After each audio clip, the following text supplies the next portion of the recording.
Meus irmãos, a paz e a graça, Cleiton Souza, para mais uma aula da Escola Bíblica Dominical da Igreja Batista Monte Moriá, tá? Desde já convido a todos para a aula, né? Para que possamos aqui explorar mais um livro bíblico.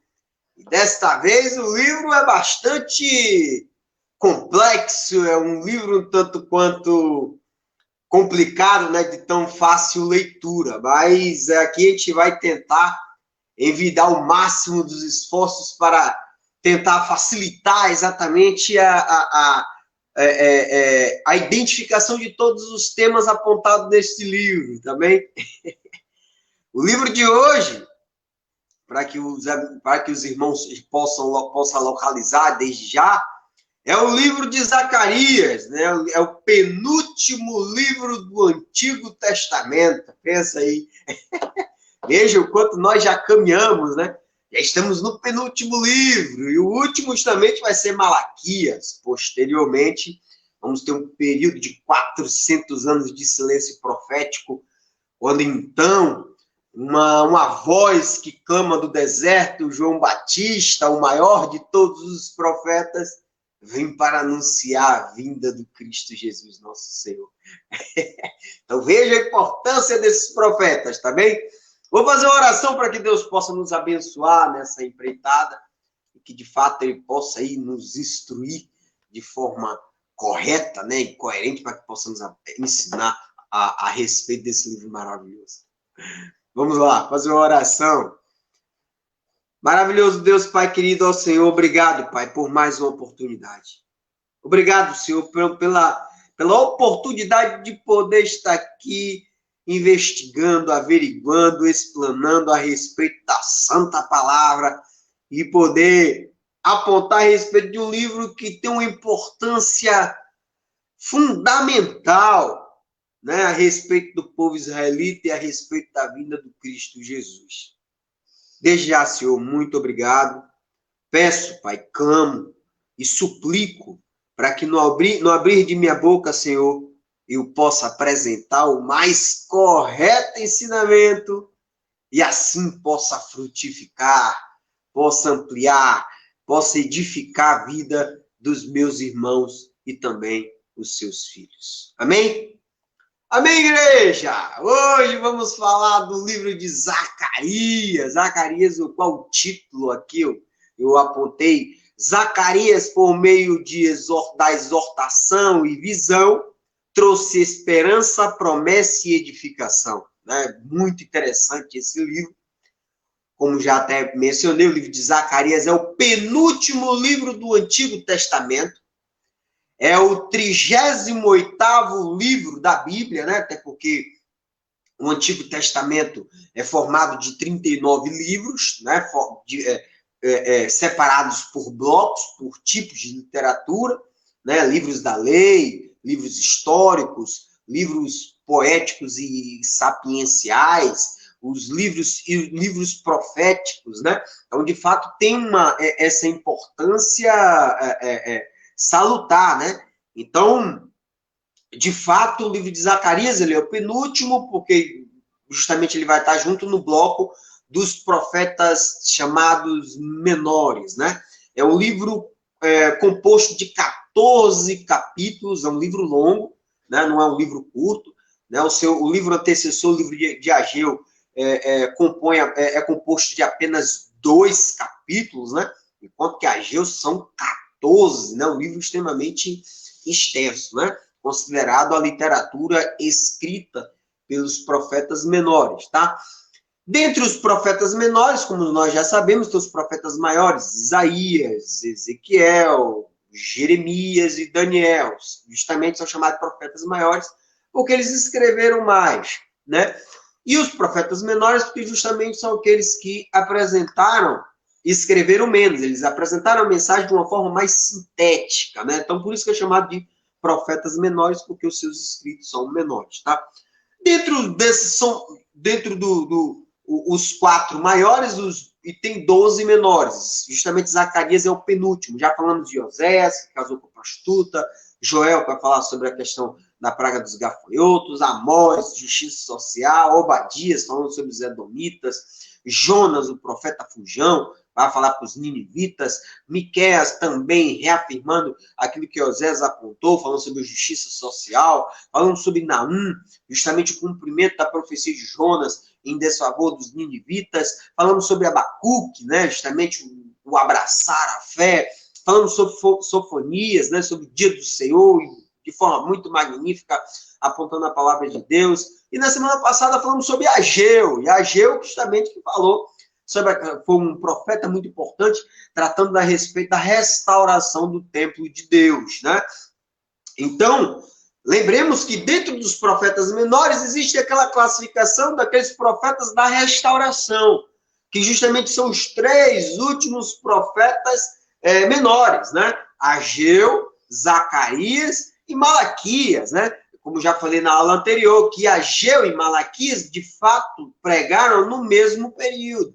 Enquanto justamente Malaquias, ainda que houvesse contato com Ageu e Zacarias, ele pregou em um momento futuro, no momento posterior, tá bem? Lembro também para vocês que aprendemos lá que Ageu teve um ministério bastante curto, né? Ageu somente pregou por 4 meses, né? Ele pregou no 2º ano do rei Dario, do mês 6 ao mês 9, né? E justamente Zacarias, ele profetiza juntamente com Ageu, praticamente para o mesmo povo, no mesmo local, né? E só que Zacarias, ele profetizou também no 2º ano do reinado de Dario, mas no mês 8. Então veja que foi no penúltimo mês que Ageu pregou, tá? Então, Zacarias, ele inicia o seu ministério no 8º mês do 2º reinado de Dario, juntamente com Ageu, que foi no 2º reinado do mês 6 ao mês 9. Então, no penúltimo mês do ministério profético de Ageu, Zacarias inicia. Zacarias também volta a profetizar ainda no 2º ano do rei Dario, no mês 11. Então, ele profetiza no mês 8, no mês 11, e depois que ocorre, depois que o templo é construído, ele volta de novo com o seu ministério profético, agora dessa vez no 4º ano do rei Dario, no mês 9, né? Justamente para falar sobre a falsa adoração, sobre o falso padrão de religiosidade que de fato começou a prosperar, né? Justamente a ser implantado no povo de Israel. Então, Zacarias teve essa necessidade de dizer, opa, isso aí está errado, tá bem? Então, vamos encontrar lá no capítulo 7, essa segunda onda profética do Zacarias, tá? Justamente, falar do contexto do livro de Zacarias, praticamente repetir tudo que foi dito acerca do profeta Ageu, porque eles profetizaram juntos, né? Então, o que acontece? Vamos ter os 3 reis. Davi reina 40 anos, Saul reina 40 anos, Davi reina 40 anos, Salomão reina 40 anos. Fim da vida, Salomão passa a praticar apostasia e esquece de Deus. A partir disso, a nação israelita é dividida em 2. Reino do Norte, cuja capital era Samaria, e Reino do Sul, cuja capital era Jerusalém. O Reino do Norte caiu em 722 anos antes de Cristo pelos assírios. O Reino do Sul caiu em 586 para a Babilônia. Só que este povo que estava aqui no Reino do Sul, Deus entendia justamente por ter feito uma aliança com Davi, disse, olha só, os seus descendentes, da sua descendência, justamente nascerá o Cristo. E justamente eu resguardarei um remanescente. Então, uma parte do povo daqui do Reino do Sul foi levada ao cativeiro babilônico. Eles ficaram 70 anos, deveria, segundo a profecia presente no capítulo 29 do livro de Jeremias, eles tinham que ficar lá 70 anos, né? Só que acontece que o rei Ciro, que já era profetizado, justamente queria libertar o povo, ele, na verdade, sobe ao trono, ele passa a ser o imperador do mundo, no ano de 538 anos antes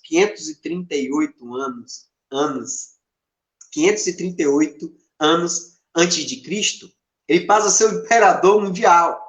E a partir dali ele libera o povo. Disse assim, não, pai, volte, que Deus levou lá justamente os escritos do profeta Isaías, notadamente o capítulo 45, que apontava a respeito do Ciro. Então Ciro, de fato, libera o povo. Diz, não, volte para Jerusalém para construir sua cidade, para construir o templo que Nabucodonosor havia destruído. Isso aconteceu, ou seja, 48 anos no cativeiro. Então, a partir daí, temos 3 comitivas de judeus que saem da Babilônia para voltar para Jerusalém para reconstruir o templo. Na primeira comitiva, cujo responsável era Zorobabel, sai uma primeira comitiva da Babilônia.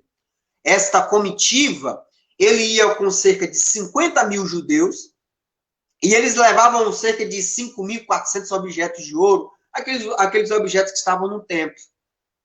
Então, nesta primeira comitiva, comandada por Zorobabel, que seria o governador de Judá, ou seja, aquele responsável pelo poder cívico, pelo poder o quê? Político, pelo poder administrativo, ele iria exercer, porque a partir dali, Israel não tem mais rei.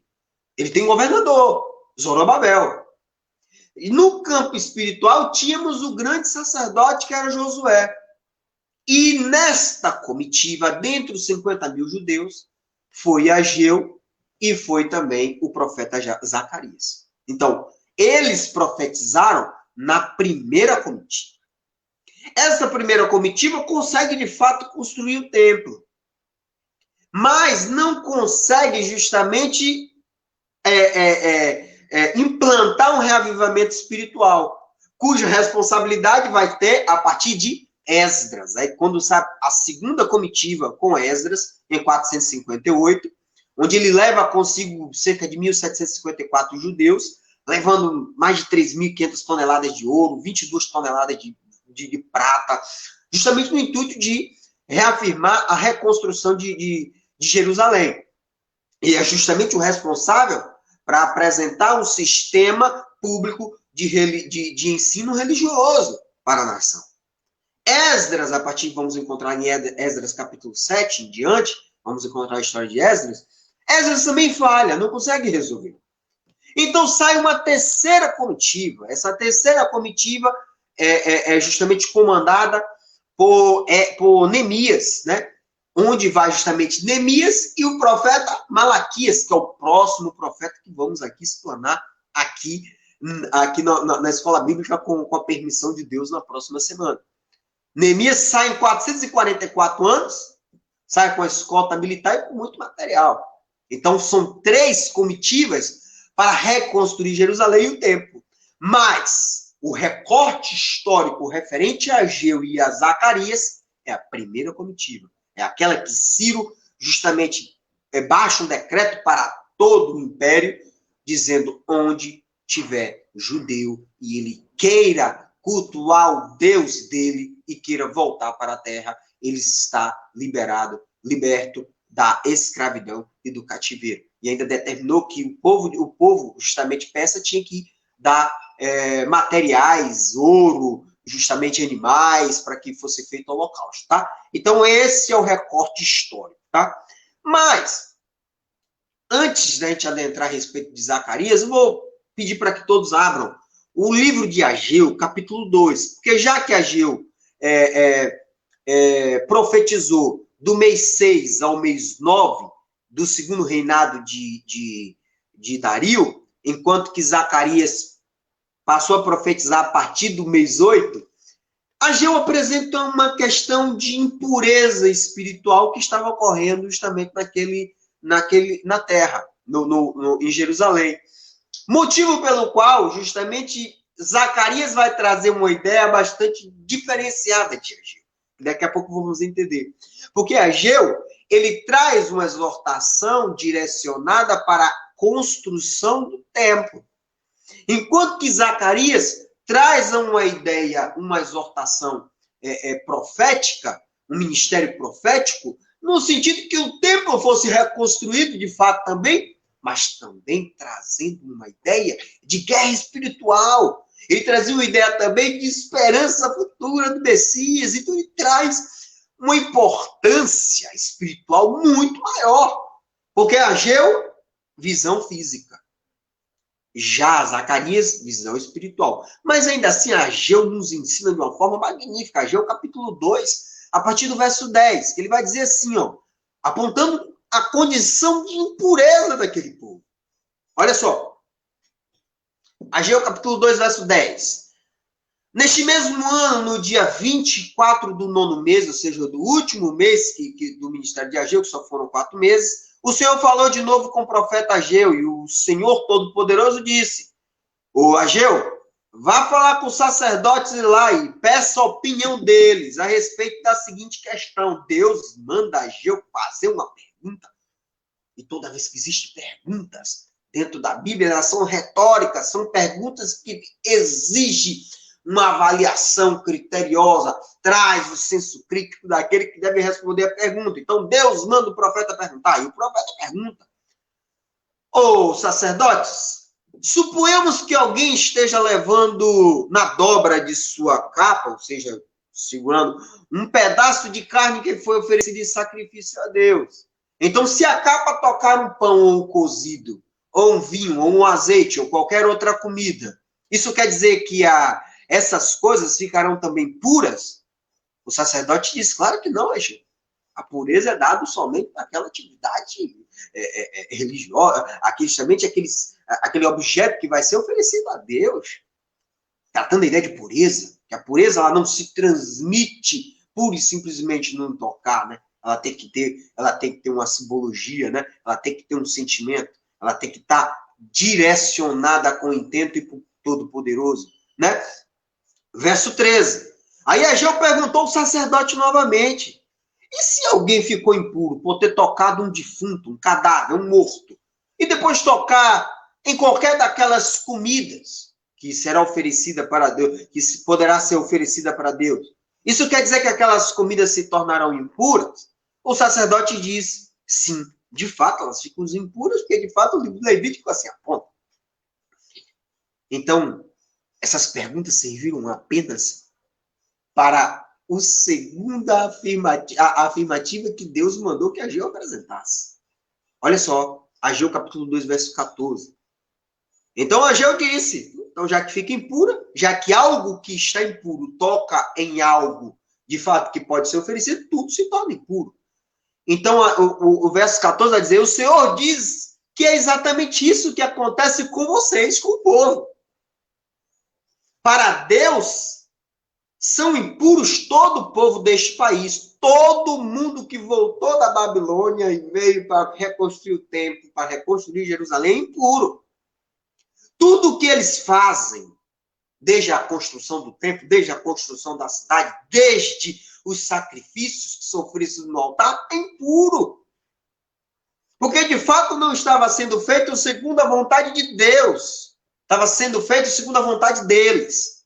Então, dada essa condição de impureza, vamos encontrar no livro de Zacarias uma ideia de guerra espiritual, uma ideia de necessidade de purificação, uma ideia justamente de falso padrão, o padrãozinho, né, de religiosidade. Ah, eu ofereço um jejum de tal data. Sim, mas você, assim que você termina de apresentar o seu jejum supostamente a Deus, que inclusive a própria Bíblia aponta que era apenas para a vontade particular, você deixa justamente, não ajuda a viúva, não ajuda o órfão, não pratica o que a lei determina. Então, o livro de Zacarias parte desse pressuposto que existia, sim, o quê? Uma impureza praticada pelo povo de Deus. Então, existia uma necessidade de apontar. Tanto é lá, que lá no capítulo, salvo engano, no capítulo 3, capítulo 2, vamos falar da purificação do sacerdote Josué. O cara estava diante do serviço de Deus com as roupas sujas, né? Então, de fato, justamente o diabo já estava pronto para acusá-lo, quando justamente o anjo diga, opa, segura aí, vamos tentar purificar o cara. Porque o cara tinha que ser purificado para fazer o serviço de Deus. Então veja exatamente a simbologia, o que exatamente estava sendo feito. As coisas estavam sendo feitas de qualquer jeito. As coisas estavam sendo feitas sem prioridade. As coisas estavam sendo feitas sem qualquer estabelecimento dos ritos da lei judaica naquele momento, que de fato estava imperando. Então, de fato, precisava uma mensagem de impacto. E essa mensagem de impacto contra a impureza mundana, justamente, que estava refletindo numa guerra espiritual estabelecida justamente com o adversário, que era o diabo, que estava a todo momento ali já pronto para acusar o sacerdote Josué. Que mais à frente vamos tratar a respeito, tá? Então veja que o contexto do livro de Ageu é nesse sentido de abordar a respeito da impureza, tá? E daí, já que vocês já sabem o contexto histórico, o contexto espiritual do próprio livro de Ageu, vamos falar sobre o título. O título de Ageu, que é de Zacarias, desculpa, o título do livro de Zacarias vai justamente deriva do nome do portador da mensagem, né? Aquele do personagem principal do livro, que é o próprio Zacarias, cuja autoria daqui a pouco vamos tratar a respeito. Inclusive, em todas as versões da Bíblia, apontam realmente o Zacarias como o seu autor. Mais à frente vamos ter um probleminha, porque, na verdade, os críticos passam a apontar que o livro de Zacarias, a partir do capítulo 9, verso 12, ele foi escrito depois do exílio babilônico, depois exatamente do período intertestamentário, justamente não aponta. Essa crítica tenta apontar, porque o livro faz menção a respeito da Grécia, salvo engano, no capítulo 9, e de fato eles entendem que isso foi escrito depois, mas são críticos procurando céticos, criando problema, tentando achar um problema onde não existe. Justamente como eles não entendem que o livro é profético, de fato eles acham que foi de construção humana. Então é entendível dentro da irracionalidade dele nesse sentido, tá? Então, de fato, o título leva o nome do principal personagem. Todas as versões da Bíblia também apontam, na verdade, titulam o livro como de Zacarias. O nome Zacarias significa o Senhor se lembra, que de fato, num momento meio conturbado, Deus lembrou de fato do seu povo e passou a abençoar novamente aquele povo, tá? Lembremos que na Bíblia contém cerca de mais 29 nomes de Zacarias. Vamos encontrar Zacarias lá em Lucas capítulo 1, falando a respeito de Zacarias, o pai do João Batista, não é o mesmo. Vamos falar justamente também do Zacarias, filho de Joiada, lá do templo de Joás, que foi morto no pátio do templo, também não é esse Zacarias, não tem nada a ver. O Zacarias aqui é aquele que estava na Babilônia, voltou do cativeiro babilônio lá, depois da Nabucodonosor destruiu Jerusalém, destruiu o templo, levou o pessoal cativo, eles ficaram lá cerca de 48 anos a 70 anos lá cativo, e depois ele volta por ordem do rei Ciro. Tá bem? É um livro extremamente profético a respeito do Messias. É um livro muito messiânico. Faz muita referência ao Cristo Jesus. Tanto é que ele vai apontar Cristo, o servo do Senhor, o renovo. Ele vai apontar a respeito do renovo. No capítulo 3, verso 8, ele vai falar como um homem. O homem, justamente a ideia, a natureza divina, mas em forma humana. O homem, o renovo, em capítulo 6, verso 12. Ele vai falar essa ideia de rei sacerdote, que vamos encontrar lá no capítulo 6, verso 13, que a carta aos Hebreus vai praticamente apontar de forma magnífica essa natureza do Cristo, né? Como rei, justamente porque reina em todo mundo, como sacerdote, né? Direto, quebrando a ideia daquela lei mosaica, aquela questão toda apresentada no Levítico, né? É muito bom. O rei sacerdote, lá capítulo 6, verso 13, vai falar sobre o verdadeiro pastor, naquela história do capítulo 11, magnífico, para mim um dos melhores capítulos do livro. Vai falar sobre o verdadeiro pastor, vai falar também sobre os falsos pastores, que é o anticristo. Vamos encontrar isso no capítulo 11, verso 15 e 17, e no capítulo 13, verso 7.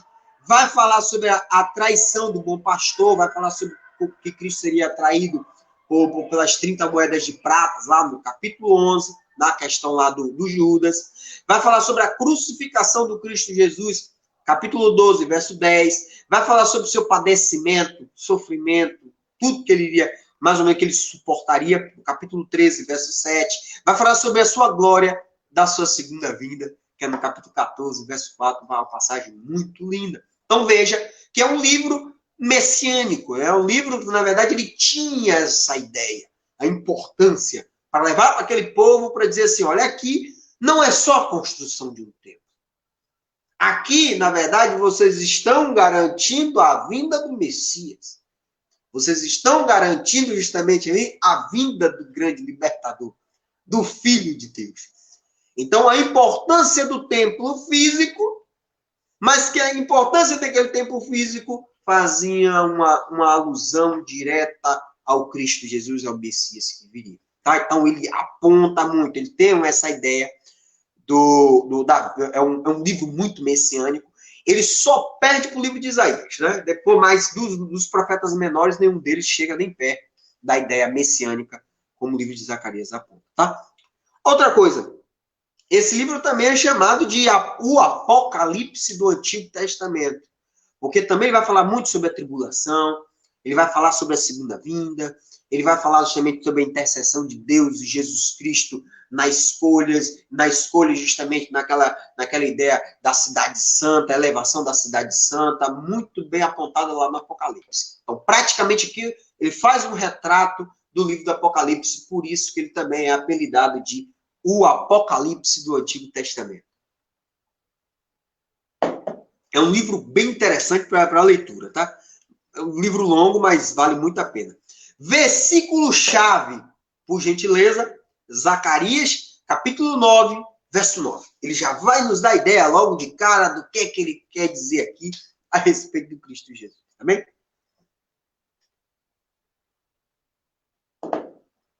Zacarias, capítulo 9, verso 9. Olha só aqui Zacarias, capítulo 9, verso 9, que é o versículo-chave. Para você entender o livro, a ideia principal do livro, a mensagem principal do livro, que ele quer nos ensinar, Zacarias capítulo 9, verso 9, que assim diz, ó. Alegrem-se muito, povo de Sião, moradores de Jerusalém. Além de se alegrar, cantem de alegria, pois o seu rei está chegando. Ele vem triunfante e vitorioso, mas é humilde. Está montado no jumento, no jumentinho, filho de jumenta, e ele acabará com os carros de guerra de Israel e com as cavalarias de Jerusalém, os arcos, as flechas serão destruídos, e ele fará com que as nações vivam em paz, e o seu reino irá de um mar a outro, e desde o rio Eufrates até os confins da terra. Amém, glória ao Senhor. Aqui, de fato, ele já passa a indicar ao povo de Deus que, de fato, o rei estaria chegando. O Messias estaria chegando. Então, exigia uma necessidade que o povo de Deus entendesse a responsabilidade por o trabalho que estava sendo executado, que era a reconstrução da cidade e a reconstrução do templo. Porque, a partir dali, viria justamente o rei dos judeus, ou o rei do mundo, né?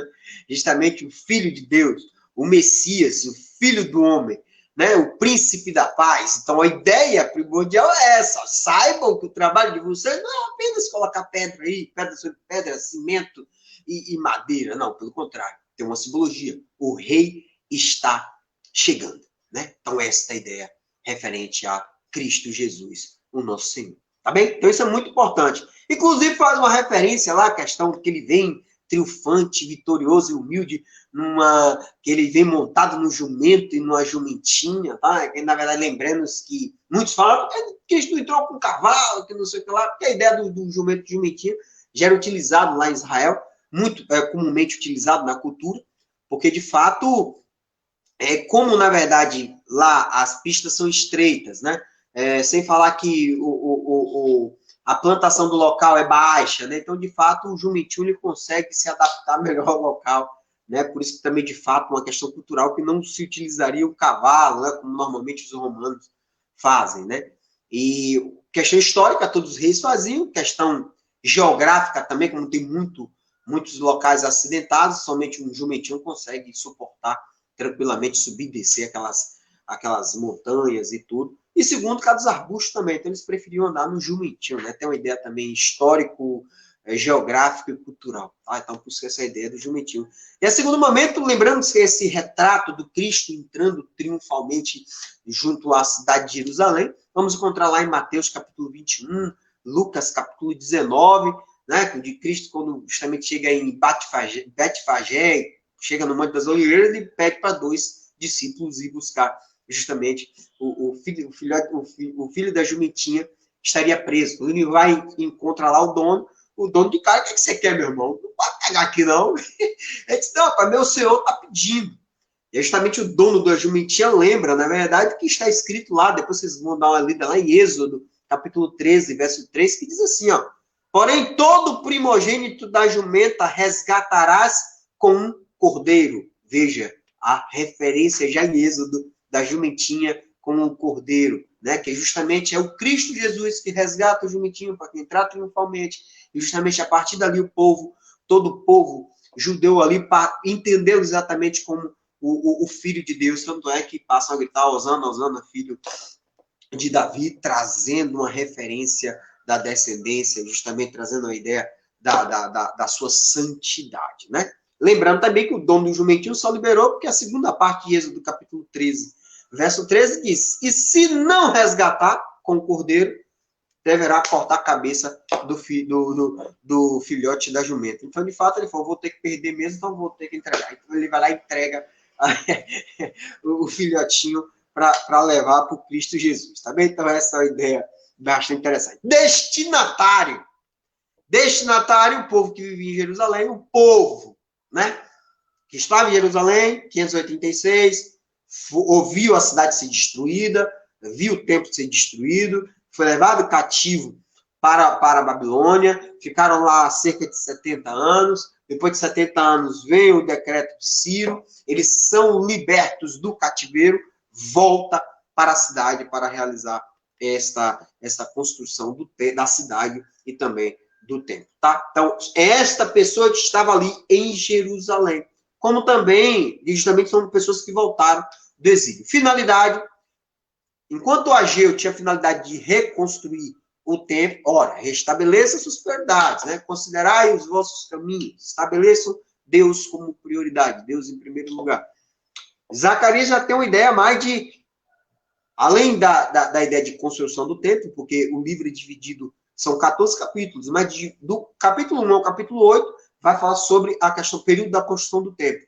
Do capítulo 9 ao 14, vai falar sobre justamente as promessas e as bênçãos e os problemas que o Messias teria, tá? Então, a ideia de Zacarias é reconstrução do templo, do capítulo 1 ao capítulo 8, bem como a esperança do povo quanto à vinda de um rei sacerdote, bem apontado lá na carta aos Hebreus, fazer uma menção referente ao Messias, fazer referências justamente à escatologia, né? Escatos, últimos, logia, ciência que estuda os últimos dias. Então, é um livro escatológico, né? Um livro que vai falar sobre os acontecimentos dos últimos dias, bastante interessante quando dá uma lida, justamente sobre como ele vai esmagar os inimigos de Israel, como a cidade, tal, muito interessante.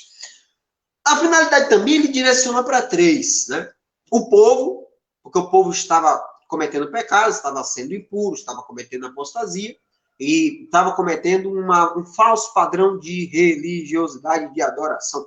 Então ele diz, opa, a adoração deve ser feita de todo o coração, de forma mais pura possível. Zorobabel, que era justamente o governador de Judá, como se fosse o político responsável por administrar a cidade, apontando para ele a respeito da responsabilidade do cargo, que a partir daquele templo que ele iria construir de pedra, viria outro templo santo, né, para todo mundo, para livrar toda a humanidade. Ele faz essa referência, salvo engano, lá no capítulo 4. E também ele vai apontar a respeito de Josué. Josué, que era o grande sacerdote, que infelizmente estava praticando um ato de irresponsabilidade. Tanto é que estava se apresentando diante do trabalho de Deus com roupa suja no sentido de pecado, no sentido de impureza. Então, de fato, ele não estava observando a legislação de Deus para realizar o trabalho, bem como deixando de exortar o povo. Tanto é que Deus entendeu que tinha que comissionar Esdras mais à frente para ensinar a respeito da palavra de Deus, e ainda assim não deu certo, teve que comissionar outro camarada, que foi Neemias, que foi um cara mais duro. Não, vamos sim, vamos construir um muro com um pá na mão e na outra a espada para tentar resolver nossa situação aqui. Então veja que teve a necessidade de comissionamento, porque infelizmente Zorobabel e Josué não tiveram a responsabilidade nem a competência para resolver o trabalho de forma coerente. Por isso que Deus também levantou os profetas para ajudar. Tá? Principais doutrinas, de fato, o arrependimento é um dos principais, porque ele vai dizer que o arrependimento ele não advém de meras palavras, né? É necessário que a atitude do cidadão mude. Daqui a pouco vamos tratar a respeito disso, que o capítulo 7 ele é um divisor de águas para mim, para o livro. Daqui a pouco vamos entender exatamente ele, mas a respeito do arrependimento vamos encontrar no capítulo 1, do verso 1 a 6, do capítulo 7, do capítulo 8 ao 14, só isso mesmo, capítulo 1, verso 1 a 6, e 7, capítulo 8 a 14. Vamos falar também do cuidado divino, né?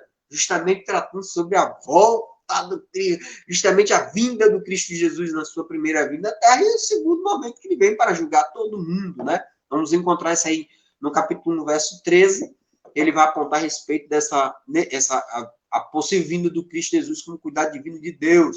A rejeição do Messias em sua primeira vinda. Vamos encontrar no capítulo 9, do capítulo 1, do capítulo 9 ao capítulo 11. Vai falar justamente sobre a questão da primeira vinda do Cristo Jesus.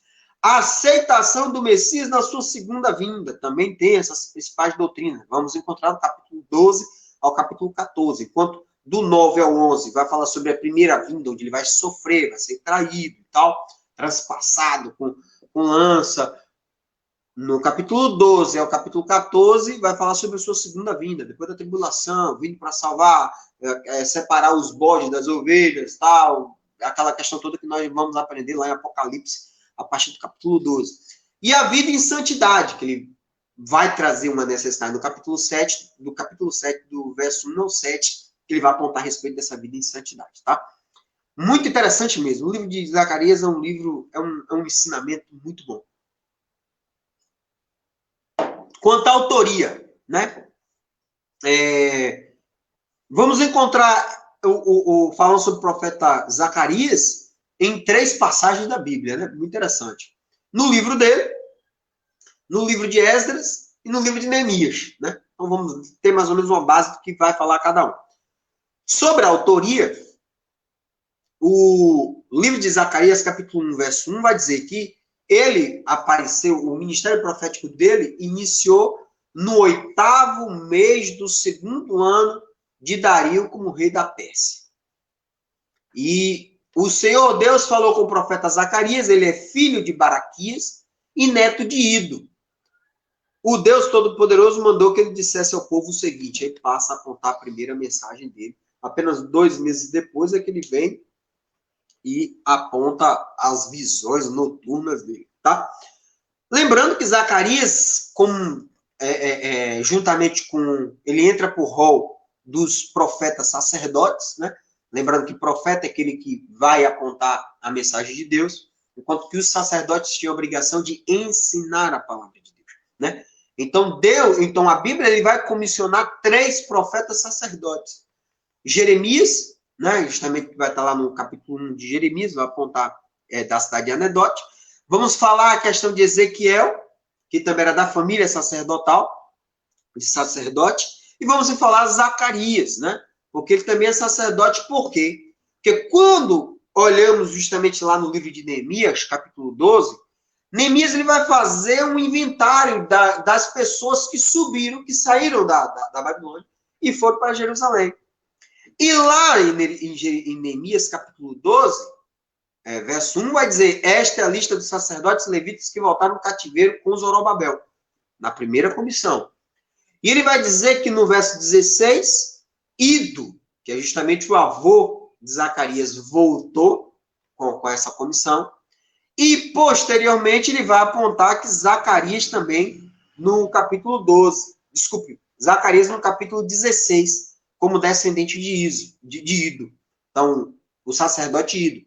Então, de fato, o que comprova que provavelmente o pai dele deve ter falecido lá na Babilônia, mas tanto Zacarias quanto o seu avô Ido, voltaram para Jerusalém na primeira comitiva com Zorobabel, segundo aponta Neemias, capítulo 12, verso 16. Tá bem?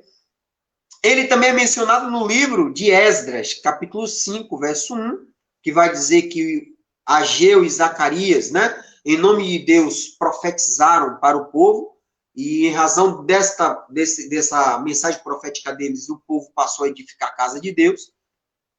Esdras, capítulo 5, verso 1 e 2. E Esdras, capítulo 6, verso 14 e 15, vai dizer novamente que, dado a ajuda através do ministério profético de Zacarias e Ageu, o povo conseguiram edificar e terminar a obra conforme o mandado de Deus. Vamos encontrar em Esdras, capítulo 14, verso 15. Então, veja que Zacarias é mencionado em Neemias, para dizer que ele era da família sacerdotal, que ele voltou da Babilônia com o povo de Deus. E no Esdras, capítulo 5, vai dizer que ele profetizou e ajudou o início da construção do templo, e no Esdras, capítulo 6, que o povo de Deus terminou de edificar o templo, conforme o mandamento de Deus dado pelas profecias de Ageu e Zacarias, tá bem? A tradição judaica aponta que, após as três comitivas, Zorobabel, Esdras e Neemias, foi constituído lá, já que com a destruição de Jerusalém, com a destruição do templo, quando os judeus foram levados para a Babilônia, chegando lá, ele encontrou uma cultura de unidades de ensino, que popularmente podemos chamar logo de sinagogas. Então, a partir dali, eles percebendo que outros povos, para cultuar os seus deuses, eles criavam unidades de cultos, unidades culticas, né, para ensinar acerca de sua religião, eles também adotaram o mesmo padrão. É a partir daí que nasce a sinagoga. Então, justamente para cultuar a respeito do Deus Todo-Poderoso. Passado o período do cativeiro, que eles voltaram, eles resolveram criar uma grande sinagoga composta de 120 membros. Justamente dos religiosos, dos sacerdotes, das grandes autoridades. E aponta a tradição judaica que tanto Ageu, quanto Zacarias, quanto Zorobabel, quanto Esdras, quanto Neemias, eles faziam parte desta composição da grande sinagoga. Grande sinagoga esta, que era presidida, foi criada por Neemias, mas era presidida por Esdras, que era um versátil escriba. O cara era perito na palavra de Deus. Então, Esdras, segundo a tradição judaica, foi justamente o chefe dessa grande sinagoga. Grande sinagoga essa, grande conselho, que passou a se chamar Sinédrio, né? Que vamos encontrar justamente o Sinédrio, justamente que vai condenar o Cristo, justamente vai influenciar a morte do Cristo, é justamente um dos maiores combatentes de Jesus Cristo. Então, veja que nasce a partir daqui desta ideia de religiosidade pesada, né? Então, o Sinédrio, ele tinha uma grande importância, né? Lembrando aqui, eles, além de exercer o poder religioso, de apontar a respeito das tradições religiosas, eles também faziam um julgamento de pequenas causas, salvo referente à morte, porque morte somente cabia ao império dominador do momento, no caso, no tempo do Cristo, tanto é que os sacerdotes não puderam condenar o Cristo à morte. Quem condenou o Cristo à morte foi o Pilatos. Ele teve que levar Pilatos. Pilatos recebeu o Cristo, disse, opa, de onde você é, meu irmão? Galileia. Opa, como Pilatos de fato não queria assassinar o Cristo, mandou para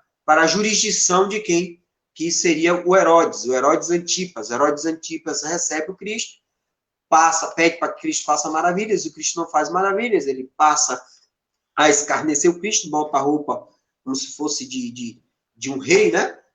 Brilhante, devolve para Pilatos. Meu irmão, esse cara é galileu, mas esse cara nada fez, não é comigo não, é com você aí. Aí Pilatos, sofrendo toda a influência popular e justamente política, acabou cometendo um ato atroz, né? Acabou matando o Cristo Jesus, tá? E tudo isso para falar a respeito do Sinédrio, né? Que é justamente o Sinédrio nada mais é do que uma composição de 120 mil, ou 120 homens, né? Ligados às altas autoridades e à questão dos representantes religiosos, tá? Já falei aqui que o Zacarias foi responsável pelo reavivamento, foi responsável por dar ênfase mais positiva a respeito da construção do templo e apontando a responsabilidade que aquilo traria para o povo de Deus, porque a partir dela viria justamente a ideia do Cristo Jesus, o nascimento do Filho de Deus, o Filho do Homem, o Filho do Homem, que de fato ele tem a natureza de homem, e o cumprimento de bênçãos futuras, que justamente viria com o Cristo, né? Deixa eu dar uma olhada aqui, mais alguma coisa. Ele, na verdade, aqui nós já apontamos a respeito de Ciro, que foi o que sucedeu, que ele teve uma grande importância a respeito da construção do templo, porque na volta, Ciro determina a volta, depois eles apenas constrói o altar para realizar os sacrifícios e ofertas, fica só o altarzinho no mesmo lugar onde Salomão tinha, mas sem a construção da estrutura. Quando eles passam a construir a estrutura, os samaritanos, de fato, passam a criar resistência, mandam uma carta lá para Artaxerxes, e Artaxerxes manda parar a obra. Posteriormente vem o ministério profético de Ageu e Zacarias, eles retomam a obra. Tatenai se irrita e manda uma carta relatório para o rei, para o rei Dario I. O rei Dario I manda justamente fazer uma consulta lá na cidade persa, onde justamente comprova o édito, o decreto do rei Ciro. E a partir dali ele manda que seja restabelecida a construção. E aí ele, de fato, consegue completar a construção do templo lá em 516. Principais personagens, vamos encontrar Zacarias, que é o profeta, né, que voltou do exílio, o exílio babilônico, incentiva o povo a reconstruir o templo.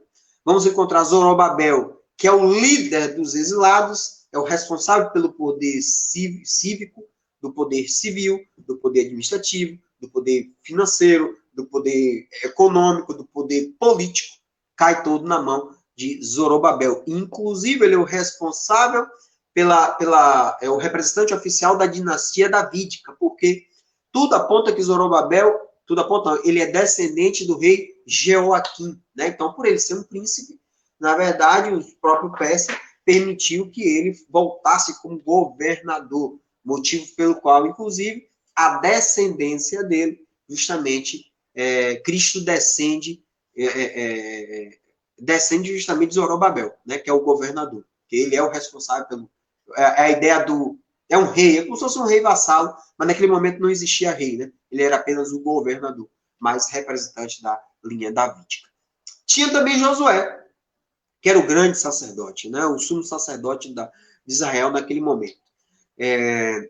Tinha os judeus que o sumo sacerdote tinha que entender a natureza espiritual, né, com que ele estava contendendo.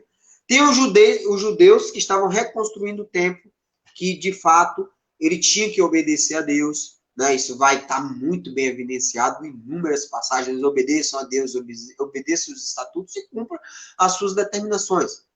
Vamos encontrar em capítulo 1, verso 16, 4, 9, capítulo 6, verso 15, capítulo 8, verso 13, tá?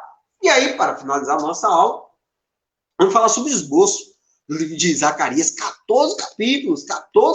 Pensa que um livro super amplo mesmo. Mas você tem que dividir ele, temos que dividir ele em duas partes de cara, né? Porque como ele estava na primeira, o profeta Zacarias estava na primeira comissão, ele ficou responsável pela construção do templo. Então, dos 14 capítulos, do capítulo 1 ao capítulo 8, vamos tratar mensagens que foram entregues, na verdade, durante a reconstrução do templo. Do capítulo 1 ao capítulo 8, mensagens durante a construção do templo. Do capítulo 9 ao capítulo 14, são mensagens que foram entregues depois da reconstrução do templo, tá? Então, No primeiro módulo, para falar sobre as mensagens entregues durante a reconstrução do templo, Zacarias já vai iniciar, logo no capítulo 1, falando sobre a necessidade do povo de Deus respeitar e justamente seguir aquilo que os profetas estão passando, a mensagem de Deus. E passa a relembrar o que foi que aconteceu com o povo antepassado. Então, a partir dali ele diz, olha, o povo antepassado não cumpriu, e o que foi que aconteceu? Veio um castigo pesado. O que foi o castigo pesado? Destruição da cidade, destruição do templo. E vocês sabem que vocês passaram 70 anos lá, numa terra estrangeira, com língua estranha, costume estranho, comida estranha, hábitos estranhos, apostasia em todo momento, sendo justamente na condição de cativo, né? Então, de fato, vocês já sabem o mal que sobrevieram até vocês, se vocês não ouviram os profetas, né? Então, o Zacarias já começa com o tom da profecia dele, exortando a respeito da responsabilidade e a importância de seguir os profetas. Posteriormente, vamos encontrar as visões noturnas de Zacarias.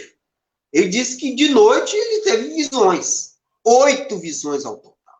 Muito interessante, né? Essas visões noturnas, na verdade, vamos encontrar do capítulo 1 ao capítulo 6. Capítulo 1 ao capítulo 6.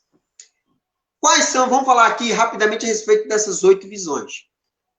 A primeira visão vai falar sobre cavalos. Ele disse que estava justamente passando no local, viu o anjo do Senhor em cima de cavalos vermelhos, cavalos brancos e cavalos baios. O que é cavalos baios? Cavalos marrons ou cavalos caramelos, né? Com crinas bonitas.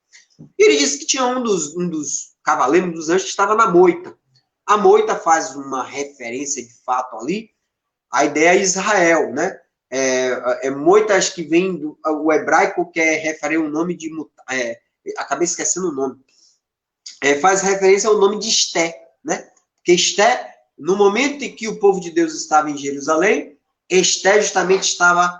A história de Esté estava começando a iniciar lá, justamente, na capital da Pérsia, em Suzã, né? Porque justamente ela passa a ser a rainha mais à frente, lá no tempo, entre a transição do tempo de Esdras para Neemias, tá? Então, veja a importância, a ideia de murcha, né? A ideia justamente de sarça, a ideia justamente de uma moita, né? Então, ele disse que um anjo estava na moita.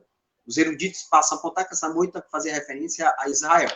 E justamente essa ideia ele passa a dizer que uma parte dos cavaleiros estavam andando pelo mundo. E esses cavaleiros passam a apontar a respeito da paz de todas as nações inimigas dos israelitas. Então, isso passa a apontar a respeito da paz do Império Persa. Tá? Bem interessante lá, vai estar presente no capítulo 1, verso 7 ao verso 17. Tá? Depois, a segunda visão que ele vai ter, depois dos cavaleiros, um anjo montado nos cavalos, e que os cavalos andam pelo mundo e vê que reina a paz, vai falar sobre os 4 chifres e os 4 ferreiros. Os 4 chifres são as 4 nações dominadoras do povo de Deus, onde eles dominam e espalham o povo de Deus.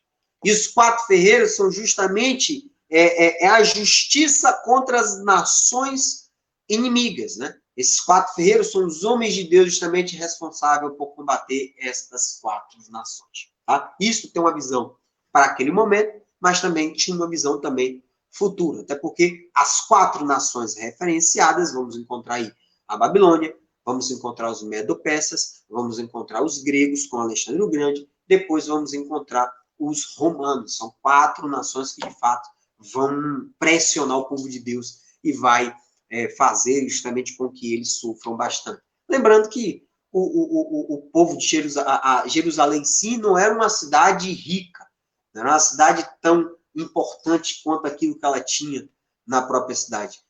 Jerusalém só tinha importância para essas nações porque justamente eles estavam numa rota de muita importância, uma rota comercial. É justamente onde vamos encontrar o norte da África para ter acesso à Ásia, para ter acesso à Europa. Por isso, na verdade, que essas grandes nações, esses grandes impérios passaram a ter um olhar mais criterioso sobre esse local, porque ele tinha um local estratégico no âmbito comercial. Tá? Então, 4 chifres, 4 nações queriam fazer uma opressão do povo de Deus. 4 ferreiros, que seriam 4 pessoas que Deus, 4 anjos ou 4 personagens que Deus determinaria para combater esses 4 chifres. Tem a questão que ele diz, olha, na minha terceira visão, capítulo 2, eu estava e vi um homem com uma fita de medir, com a trena, que apenas ali faz uma referência que Deus iria, com a construção do templo, Deus iria morar na cidade, Deus iria abençoar a cidade, e traz a ideia da glória de Jerusalém, que ele iria medir que a glória seria gigantesca, que Deus moraria ali, que não precisaria de muros, porque a glória de Deus por si só defenderia o povo de Deus. Beleza? A quarta visão vai falar sobre o sumo, que vai estar no capítulo 13, vai falar sobre o sumo sacerdote Josué. Ele diz, olha, eu estava no meio da visão, daqui a pouco eu vi o sumo sacerdote Josué se apresentando aos anjos para os serviços de Deus com a roupa suja. E ao lado dele tinha o Satanás querendo acusar. Foi quando justamente o anjo repreende Satanás e manda, purifica Josué, retirando a roupa suja, porque era impuro, porque não estava combatendo o pecado, porque não estava observando de forma coerente a construção do templo, não estava repreendendo o povo. Então ele estava apresentando para o serviço de Deus de forma impura. Então aí tem uma ideia genial, uma ideia espiritual, uma ideia também de guerra espiritual do inimigo de Deus, do demônio contra o povo de Deus. Inclusive para nós, para a gente aqui que tem uma ideia que vamos entrar na construção do templo, a gente tem que ter um cuidado. Porque a construção da casa de Deus, o adversário não gosta, o adversário vai fazer tudo para que tudo é errado, né? Mas nós, obviamente, vamos colocar nossos planos e projetos na mão do Deus Todo-Poderoso, tá? Mas aí já nos dá uma ideia. A ideia aí, o capítulo 3, essa quarta visão traz uma ideia de purificação de pecados a partir de quê? Do restabelecimento de prioridades, do cumprimento da mensagem de Deus, tá? A quinta visão apontada pelo profeta Zacarias vai tratar sobre, ele diz, eu estava de noite, vi uma outra visão. Que visão, Zacarias? Ele viu um candelabro, né? E esse candelabro tinha 2 oliveiras justamente ao lado dela e tinha um vaso, né? O vaso justamente que descia a oliveira, porque justamente as chamas do candelabro era alimentada pelo vaso. O vaso traz uma ideia de Deus, justamente alimenta. A luz, na verdade, que vai combater as trevas, traz uma ideia do Cristo Jesus, porque ele é a luz do mundo. E a ideia das 2 oliveiras são as 2 testemunhas. São as 2 pessoas, 2 personagens que Deus comissionou para realizar aquela ação. Quem são essas 2 testemunhas? Zorobabel, sobre uma ideia imediata ali. Zorobabel, líder, chefe do poder civil. E vamos encontrar Josué, o chefe das questões religiosas, que era o grande sacerdote. Tá? Então, isso traz uma ideia messiânica, né? Que Cristo é o candelabro. Lembrando que tudo que tinha na tenda, né? Justamente candelabro, arca da aliança, tudo era sombra justamente do Cristo Jesus. Candelabro, a luz, ele tinha que iluminar o mundo de fato. Então, Cristo Jesus era a própria luz do mundo, abrindo justamente, dando visão aos cegos, né? Tirando aqueles que estão nas trevas para a luz, né? Então, vamos encontrar a quinta visão dele no capítulo 4, né, acerca do candelabro e as 2 oliveiras. Depois vamos encontrar no capítulo 5, ele diz, rapaz, eu estava mesmo de noite e vi um pergaminho voador. Disse, que é isso? O anjo, ele pergunta ao anjo, que é isso aí, meu irmão? Pergaminho voador. O cara diz, meu irmão, isso aí são maldições, né? Aí o anjo diz, no pergaminho voador, pensei que o cara vê um papel rodando, um negócio estranho, danado. Aí ele pergunta ao anjo o que quer dizer isso. O anjo diz, olha, o pergaminho, um lado do pergaminho está escrito as maldições contra os ladrões. Aqueles que roubam, que provavelmente fazia referência àquele povo que estava deixando de apresentar as suas ofertas à casa de Deus e estava dando prioridades às suas casas. Ele diz, um lado aponta acerca dos ladrões e o segundo e o outro lado. O outro lado vai falar sobre as maldições daqueles que fazem juramentos falsos para Deus. Fazem juramentos falsos. Então veja a ideia de maldição, essa ideia de juramento. Você fala, apresenta juramentos para Deus, você se torna, de fato, ao meu ver, você se torna inclusive um nazireu, né? Porque se você apresenta o voto a Deus, você tem que cumprir, né? Então, mas aí, a ideia aqui de maldição, do pergaminho voador, que é a 6ª visão desse homem. Na 7ª visão, ele vai encontrar um 6º voador. Sabe o que é isso? Aí diz que tinha tampa de chumbo, e abriram a tampa de chumbo. Quando ele olha para dentro do cesto, tinha uma mulher lá dentro. Eu disse, não estou entendendo. Aí ele disse que a mulher traz uma ideia de pecaminosidade, uma ideia de maldição. Em razão disso, depois o anjo fecha o cesto, e esse cesto é levado por éfas, ou anjas, mulheres com asas de cegonha, que pegam justamente aquele vaso que pecaminoso, na verdade faz uma referência à idolatria, né? A ideia da apostasia. Tanto é que ele fala, mas por que está levando aquele cesto ali que está com a mulher dentro? Que está refletindo a maldição e uma ideia de impureza.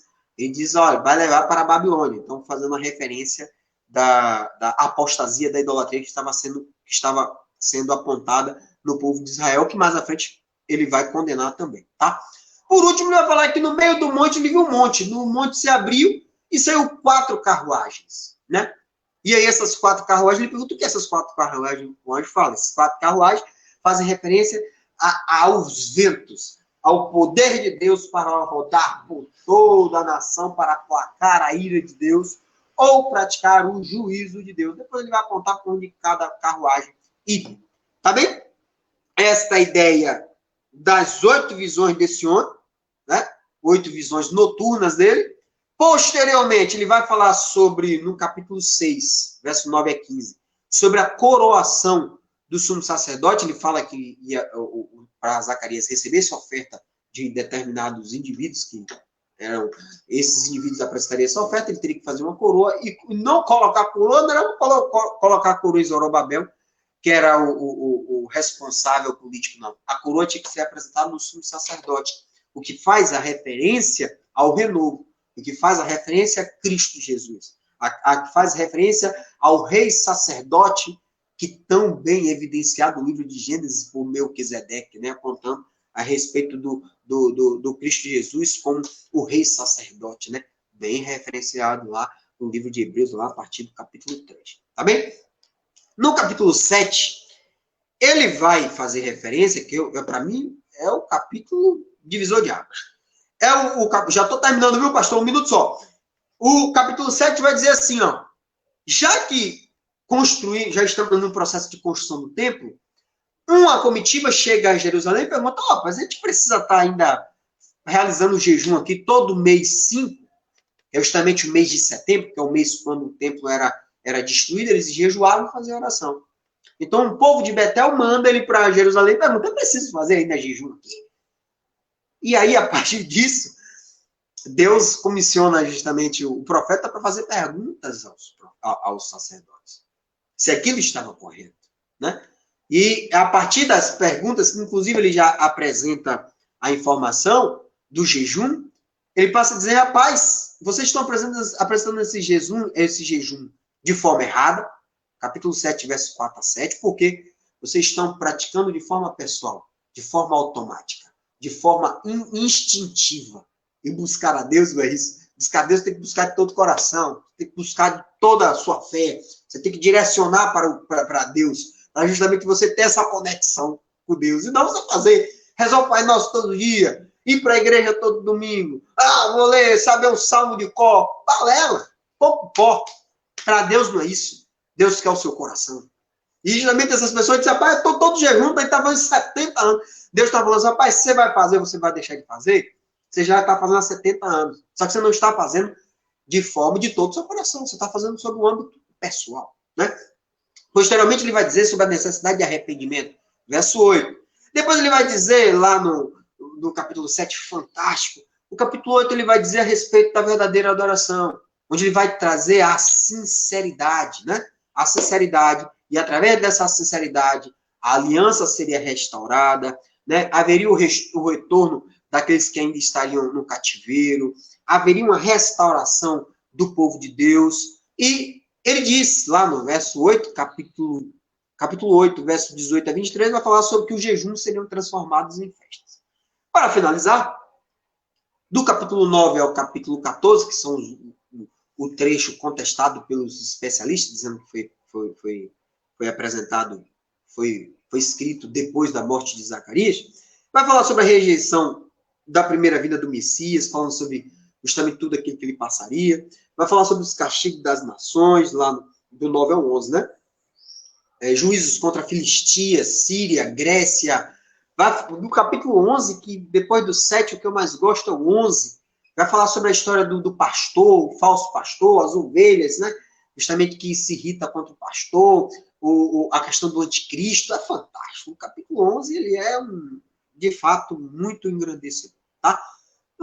Por fim, no capítulo 11, ele vai falar sobre o castigo dos ímpios, vai falar sobre os dois bastões, o bastão da bondade, que vai falar sobre a questão da quebra da aliança de Deus, e o bastão da união, que haveria divisão, justamente porque entre os ímpios e os justos, né?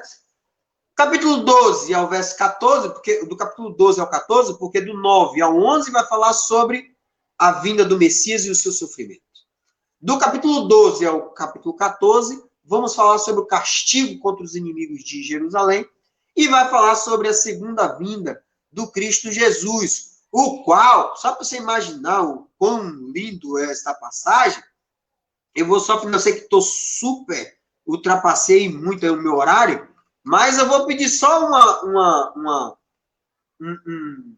uma licença, só para apontar aqui o que o capítulo 12, o capítulo 14 vai nos falar, né? Ele vai falar aqui, deixa eu dar uma olhada aqui.